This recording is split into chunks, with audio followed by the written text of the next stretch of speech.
3, 2, 1.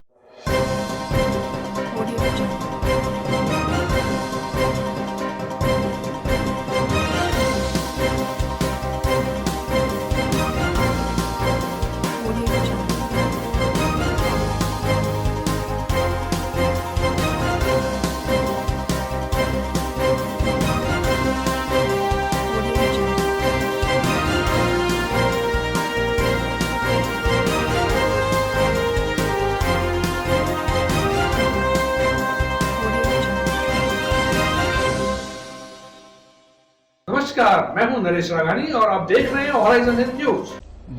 भूतपूर्व सैनिकों का जो मामला सुप्रीम कोर्ट में चल रहा था, सुप्रीम कोर्ट ने 3 जुलाई को क्लियर कर दिया था। भूतपूर्व सैनिकों का रिजल्ट नहीं आने की वजह से उन्हें भर्ती प्रक्रिया में शामिल नहीं किया गया।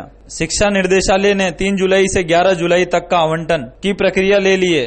इसमें अलग अलग सब्जेक्ट में 50% भूतपूर्व सैनिकों को रिजल्ट जारी नहीं हुए हैं। वहीं इनके रिजल्ट नहीं आने की वजह से इन्हें भर्ती प्रक्रिया में शामिल नहीं किया जाएगा। इसी के तहत इन्हें परेशानी आ रही है, जिसको लेकर आज इन सभी ने आरपीएससी चेयरमैन को एक ज्ञापन दिया, जिसमें मांग की है कि जल्द से जल्द मंडल प्रक्रिया में शामिल होने के लिए रिजल्ट जारी किया जाए। भूतपूर्व सैनिकों का जो मामला था, ये भूतपूर्व सैनिकों का जो मामला जो माननीय उच्च न्यायालय में जो पेंडिंग था ना सर, इसको 1 जुलाई 2020 को माननीय उच्च न्यायालय ने क्लियर कर दिया। इसके बाद शिक्षा निदेशालय ने 3 जुलाई से 11 जुलाई तक मंडल आवंटन की प्रक्रिया ले ली है, जिसमें मतलब करीबन 50% भूतपूर्व सैनिकों के जो रिजल्ट्स हैं वो जारी नहीं हुए अलग अलग सब्जेक्ट्स के। तो अब ये अगर हमारे रिजल्ट्स जारी नहीं करेंगे इस तयशुदा में, तो हमें मंडल आवंटन की प्रक्रिया में शामिल नहीं किया जाएगा, जिसकी वजह से हमारे हितों पर गहरा प्रभाव पड़ेगा सर। ठीक है, इसलिए हम इनसे सचिव साहब से मिलना चाहते हैं कि ये जल्दी से जल्दी इस प्रक्रिया में है ना हमें शामिल करवाएं और हमारी अभिशंसा है वो शिक्षा निदेशालय में भेजी जाए। और अगर ये नहीं करते हैं तो हम आगे कोशिश करेंगे कि हम सीएम साहब से मिलें और इस मैटर को हाईली उठाएं, क्योंकि कोरोना काल में हम हड़ताल वगैरह तो कर नहीं सकते, लेकिन जो भी अवेलेबल मीन्स है ना उनसे हम ये बात हाई लेवल पे सीएम साहब तक प्रोजेक्ट करना चाहते हैं। राजवीर सिंह राठौड़।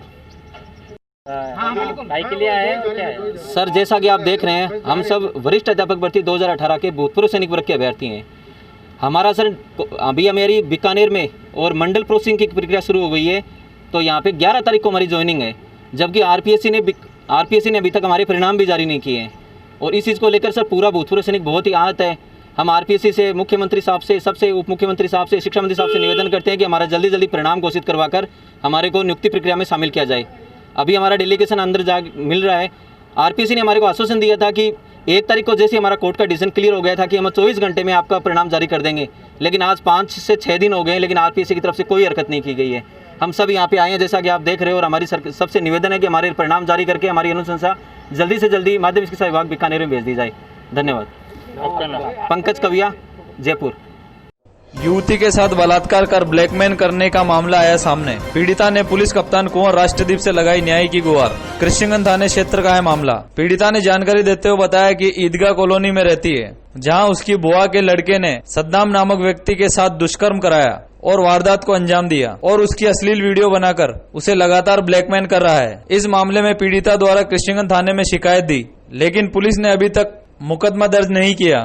पुलिस कप्तान से पीड़िता ने मामला दर्ज कर आरोपी के खिलाफ कार्रवाई करने की मांग करी। आप बताइए। वो मेरी बुआ के लड़का, मेरी बुआ की लड़की और लड़का, वो एक ने सद्दाम नाम के लड़के के साथ अफेयर करा दिया। उन्होंने मेरे साथ बलात्कार करा और एक वीडियो बना ली पर्सन, उसके बाद ब्लैकमेल कर रहे। कब से? 1 साल हो गई। अब क्या चाहते हो आप? मैं एसपी के पास आया हूँ केस कराने।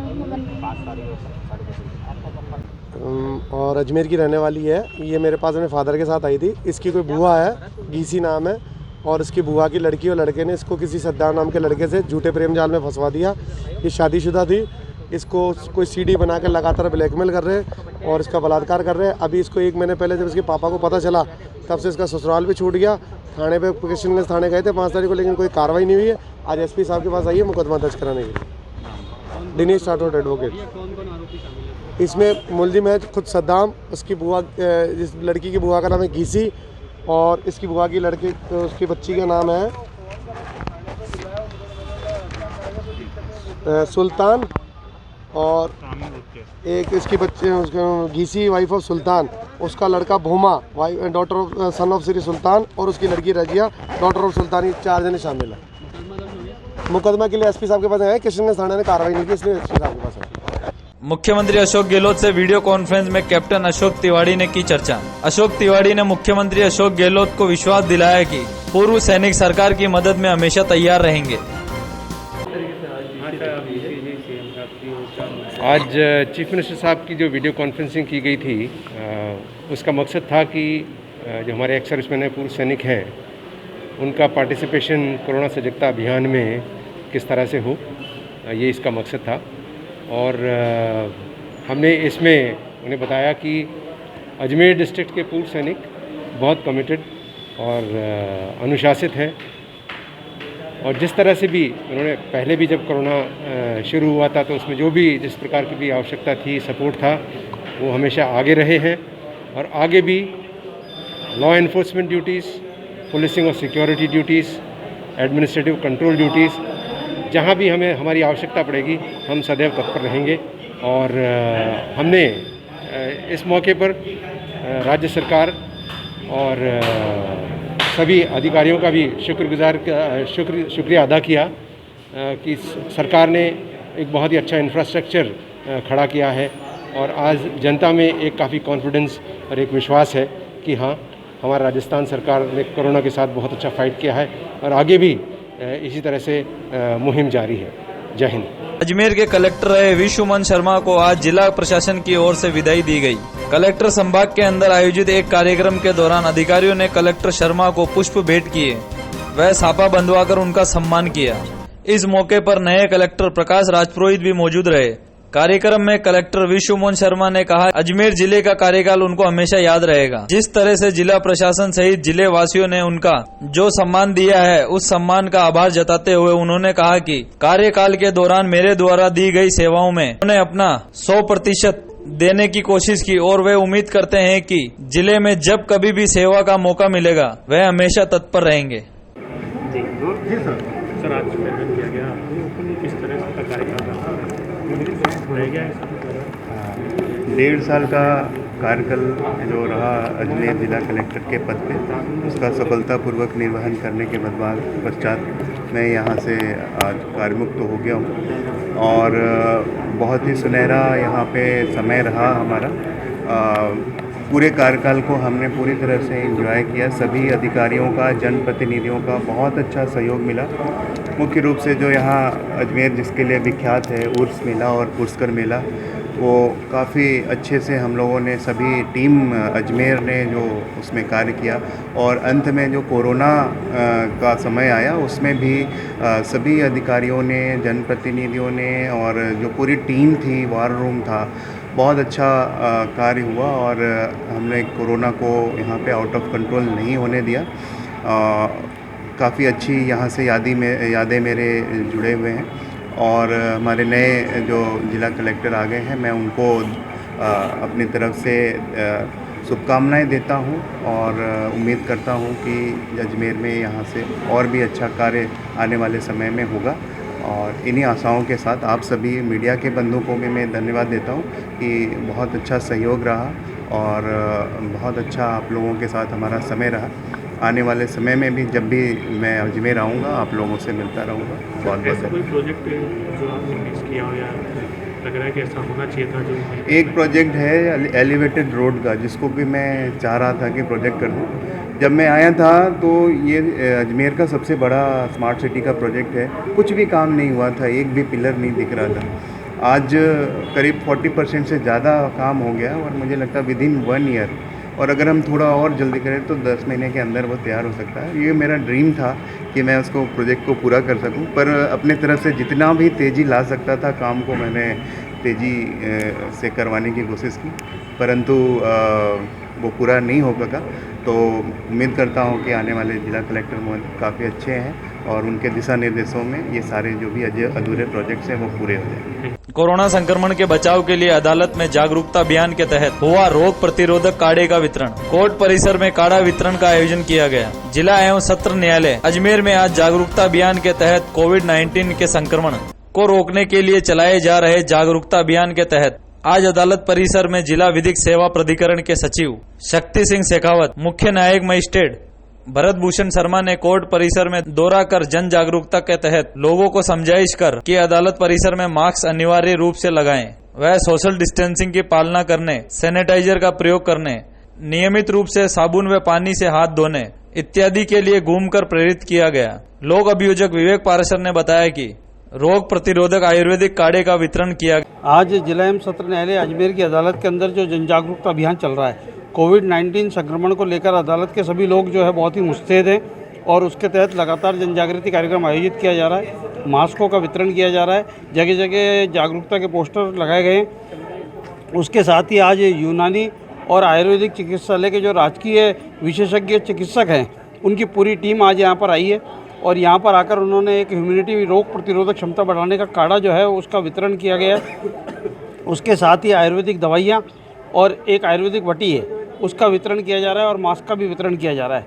और इस कार्यक्रम से सभी न्यायिक अधिकारी, सारे न्यायिक कर्मचारीगण, सारे अभिभाषकगण ने उसका पूरा लाभ उठाया है और निरंतर कोरोना से ये जंग जारी रहेगी। संयुक्त राष्ट्र एवं विश्व स्वास्थ्य संगठन के द्वारा घोषित कोरोना वायरस कोविड-19 का महामारी घोषित करने के बाद आयुष मंत्रालय भारत सरकार द्वारा गाइडलाइन जारी की गई है। उसके द्वारा यूनानी चिकित्सा विभाग राजस्थान जयपुर के दिए गए निर्देशानुसार आज हमने यहाँ न्यायालय परिसर में यूनानी जोशांदा एवं इम्यूनिटी बूस्टर दवाइयों का वितरण तथा मास्क व ग्लव्स का वितरण किया गया। मैं डॉक्टर महबूब अख्तर, वरिष्ठ चिकित्सा अधिकारी एंड प्रभारी राजकीय आयुर्वेदिक एंड यूनानी चिकित्सालय गंज अजमेर। अखिल राजस्थान राज्य कर्मचारी संयुक्त महासंघ जिला अजमेर कार्यकारिणी द्वारा की घोषणा ने जिला अध्यक्ष निर्वाचित होने के बाद प्रदत्त शक्तियों का प्रयोग करते हुए जिला कार्यकारिणी की घोषणा टीम द्वारा की, जिसका कार्य क्षेत्र संपूर्ण जिले में होगा। 2020 को अखिल राजस्थान राज्य संयुक्त कर्मचारी महासंघ जिला शाखा अजमेर के चुनाव हुए थे, जिसमें विनोद रत्नू जिलाध्यक्ष निर्वाचित हुआ था और लॉकडाउन के चलते मैं मेरी कार्यकारिणी घोषणा नहीं कर सका। और जब लॉकडाउन खत्म हुआ तो मैंने आज मेरी कार्यकारिणी की घोषणा करी है। 38 सदस्यीय कार्यकारिणी है और अजमेर में जितने भी हमारे घटक दल है मैंने सभी को प्रतिनिधित्व दिया इस कार्यकारिणी में। 38 सदस्यीय कार्यकारिणी है। मैं विनोद रत्नू, जिलाध्यक्ष कर्मचारी महासंघ और जिलाध्यक्ष पटवार संघ अजमेर। अजमेर कोरोना महामारी के चलते आज श्री राम सेना द्वारा सम्मान समारोह किया गया। जिला कलेक्ट्रेट व रसद विभाग व अन्य पदाधिकारियों का सम्मान व स्वागत श्री राम सेना द्वारा किया गया।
आज कलेक्टर के अंदर में कर्मचारी पदाधिकारियों का सम्मान किया, जो बिलों ने सेवा दी। टाइम से सभी घर घर में भोजन पुगा और उन्होंने रात दिन भूखे पैसे होते हुए भी ड्यूटी करी। आज जो कोरोना के मामले में माहिर जो आज ड्यूटी घंटा चल रही है और आज भी लोग काफ़ी ऐसे कोरोना के घर में बैठे हैं, उनको टाइम से भोजन मिल रहा है। इन्होंने रात दिन ना सेवा टाइम से दी, इनका बहुत धन्यवाद। आज इसी तरह श्री राम सेना जो भी हमारे कर्मचारी पदाधिकारी, चाहे पुलिस कांस्टेबल हो, चाहे एसआई हो, सब जो इसी तरह काम करेंगे। श्री राम सेना इसी तरह सम्मान करेगी। आज किनका सम्मान किया है? आज हमने सम्मान किया है बिलो का, कर्मचारियों का, जो टाइम से ड्यूटियाँ निभाते हैं, टाइम से आते हैं, रात भर यहाँ ड्यूटी निभाई, इनका बहुत धन्यवाद है। और श्री राम सेना हिंदुस्तान युवा राष्ट्रीय अध्यक्ष देवीलाल सोनी अजमेर। कोरो इंडिया टीम अजमेर की ओर से अत्यंत जरूरतमंद 30 परिवार को राहत सामग्री व मास्क वितरण किए गए, जिसमें कोरो इंडिया टीम के इंचार्ज नेहा सेन और वार्ड मेंबर आरती रावत द्वारा ग्राम पंचायत पालरा के ग्राम खाजपुरा के 30 परिवारों को यह राहत सामग्री वितरित की गई। वह मास्क वितरण कर कोरोना के प्रति जागरूक रहने की हिदायत दी गई। आज अजमेर में 3 कोरोना पॉजिटिव मामले सामने आए। डॉक्टर संजीव महेश्वरी ने जानकारी देते हुए बताया कि एक कोरोना पॉजिटिव खारीकुई से, एक नया बाजार से, वहीं एक पुष्कर से मरीज सामने आए। अभी अगर हम जेएलएन अस्पताल में पॉजिटिव पेशेंट की नए मरीजों की संख्या की बात करें तो कुल 3 पेशेंट हम एक्सपेक्ट कर रहे हैं हमारे पास भर्ती होंगे। 2 तो हमारे पास ऑलरेडी सस्पेक्ट में भर्ती हैं। एक नया बाजार निवासी 40 वर्षीय पुरुष हैं, एक 63 वर्षीय पुरुष हैं जो कि खारीकुई में रहते हैं। साथ ही पुष्कर से एक पेशेंट और हमारे पास पॉजिटिव आने की उम्मीद है, जो कि उसी परिवार के हैं, उसी गाँव के हैं, जो कि पहले हमारे पास 13 पेशेंट आ चुके हैं। तो इस तरीके से नए पेशेंट तो 3 ही आएंगे। जहाँ तक पॉजिटिव वार्ड की भर्ती मरीजों की बात है, अभी हमारे पास में टोटल 33 पेशेंट भर्ती हैं। उसमें से एक पेशेंट अभी भी वेंटिलेटर पर चल रहे हैं, 3 पेशेंट बाईपैप मशीन पर हैं और 4 पेशेंट हमारे ऑक्सीजन पर हैं। सस्पेक्ट वार्ड में हमारे अभी 46 पेशेंट भर्ती हैं, उसमें से 4 पेशेंट ऑक्सीजन पर हैं और 1 पेशेंट बाईपैप मशीन पर है। तो पेशेंट तो हैं, संख्या तो है, लेकिन स्थिति मरीजों की रिकवरी की जहाँ तक बात आती है, सीरियसनेस की बात आती है, वो ठीक ठाक सी है, एक्सेप्टेबल है। हाँ, मामले डेफिनेटली बढ़ रहे हैं। उसके 2 कारण हैं। पहला कारण तो ये है कि मुझे ऐसा लगता है कि जब तक सरकार की सख्ती थी लोग सावधान थे। अब चूँकि सख्ती कम हो गई है तो लोग लापरवाह हो गए हैं। और जिसका बार बार मैं कहता हूँ कि मास्क का प्रयोग बहुत स्ट्रिक्टली करना है, भीड़ वाली जगहों पर कम जाना है, अगर जाना भी पड़े तो कम देर के लिए जाना है। आपको जहाँ भी गैदरिंग में जाना है 2-4-5 मिनट अपना काम करिए, निकल जाइए। कोरोना संक्रमण की जहाँ तक बात आ रही है, अभी तक भी प्रूफ ये है कि ये लंबे टाइम तक अगर संक्रमित एरिया में रहेंगे तो इसकी पॉसिबिलिटी इन्फेक्शन की ज़्यादा होती है एज़ कम्पेयर टू फट से गए और फट से वापस आ गए, संक्रमण की पॉसिबिलिटी बहुत कम होती है। अगर दोनों व्यक्तियों ने मास्क लगा रखा है तो संक्रमण की संभावना बहुत कम हो जाती है। मौसम में परिवर्तन का जहाँ तक बात आती है कि जितने भी अभी तक की स्टडीज़ हुई हैं, ऐसा कोई ग्रॉस एविडेंस नहीं मिला कि मौसम चेंज होने से कोरोना के वायरस पर कोई फ़र्क पड़ता है। क्योंकि जो पुरानी वर्ल्ड वाइड हमारे पास एक्सपीरियंस है, ऑस्ट्रेलिया जैसे गर्म मुल्कों में भी कोरोना हुआ, न्यूजीलैंड जैसे ठंड, न्यूजीलैंड क्या ज़्यादा ना, न्यूयॉर्क जहाँ के -10 टेम्परेचर होता है, उसमें भी अच्छा सा इन्फेक्शन हुआ। इसलिए ये कहना मुश्किल है कि इसका मौसम परिवर्तन से बहुत ज़्यादा इस पर फ़र्क पड़ेगा।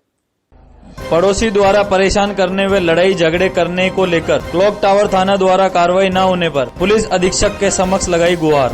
2 पीड़ित पहुंचे पुलिस अधीक्षक के पास, लगाई न्याय की गुहार। वहीं भिनाई थाना क्षेत्र में पुत्र की हत्या करने का शक पुत्र वधू पर भिनाई थाना द्वारा कार्रवाई न होने पर पुलिस अधीक्षक के समक्ष लगाई न्याय की गुहार।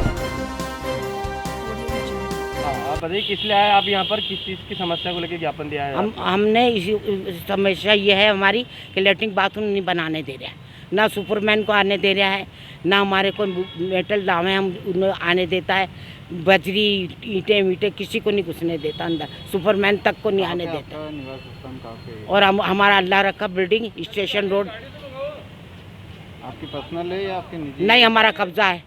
हमारा कब्जा कम से 50-60 साल से हमारा कब्जा है।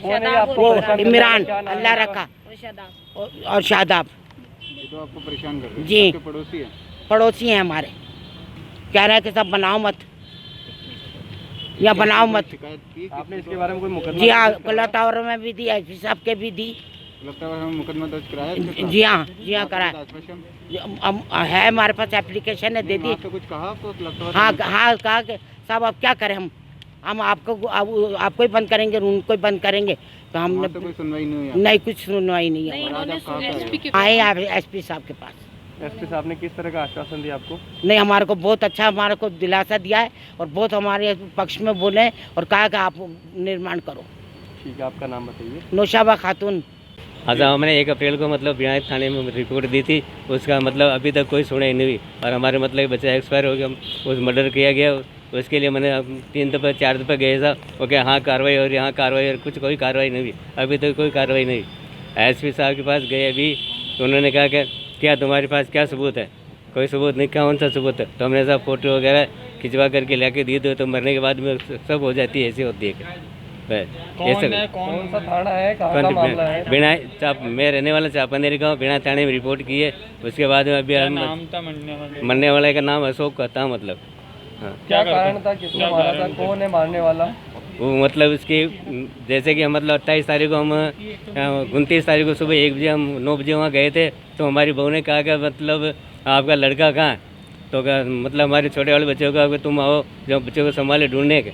उसके पहले वो 6 बजे वहाँ से निकल के खेत में चली गई थी। फिर बाद में वापस आई, उसके बाद में हमारे को कहा कि 8:30 बजे तुम चलोगे, तो हम नहीं गए। उससे पहले वो चले गए, खेत पे चले गए थे। वो मतलब अमूल के लटका हुआ था। अब वो करे लटका हुआ था, उसको किसने उतारा? तो मैंने उतार लिया साहब। और वो हमने देखा जो नीचे पड़ा हुआ था, और वो मतलब रो रही थी। कौन से गाँव का? चापानेरी गाँव का मामला है। थाना कौन सा? थाना बिनाई। कौन है मारने वाला, आपको क्या चाहते हैं? हम ये चाहते हैं कि मतलब उसको किसने खोला, मतलब अरे क्या हुआ, कैसे हुआ? वो कह रहे कि मैंने खोल लिया। तो एक लेडीज मतलब मरे हुए आदमी को 7 फीट ऊंचे से खोल सकती है क्या? किस पे शक जता रहे हैं? हम मतलब बहु पे शक जता रहे हैं। उन्होंने मारा? हाँ, उन्होंने मरवाया है। आपका नाम? मेरा नाम हरीश चंद है। अजमेर के जिला कलेक्ट्रेट परिसर में उस वक्त सनसनी फैल गई जब एक युवक ने अपने दोनों हाथों की नसें काट ली। घटना के बाद परिसर में हंगामा खड़ा हो गया। वहीं सिविल लाइन पुलिस को सूचना दी गई। सूचना पर मौके पर पहुंची सिविल लाइन पुलिस ने घायल युवक को जेलन अस्पताल पहुंचाया, जहां उसका उपचार जारी है। जानकारी के मुताबिक युवक का नाम इकबाल है और वह नौसर घाटी का रहने वाला बताया जा रहा है कि उसके साथ उसके भाई लगातार मारपीट करते हैं, जिसके बाद उसने कृष्णगंज थाने में कई बार रिपोर्ट दी, लेकिन कार्रवाई नहीं होने के कारण वह आज एसपी कार्यालय शिकायत लेकर पहुंचा, जहां पर उसने शौचालय में जाकर अपने हाथों की नसें काट ली। नस काटने के बाद उसके दोनों हाथों से ब्लड बहने लगा और वह बेहोश हो गया। फिलहाल इकबाल का जेलन अस्पताल में इलाज चल रहा है। साथ ही पुलिस मामले की जांच कर रही है। जेल डीजी बीएल सोनी पहुंचे अजमेर हाई सिक्योरिटी जेल।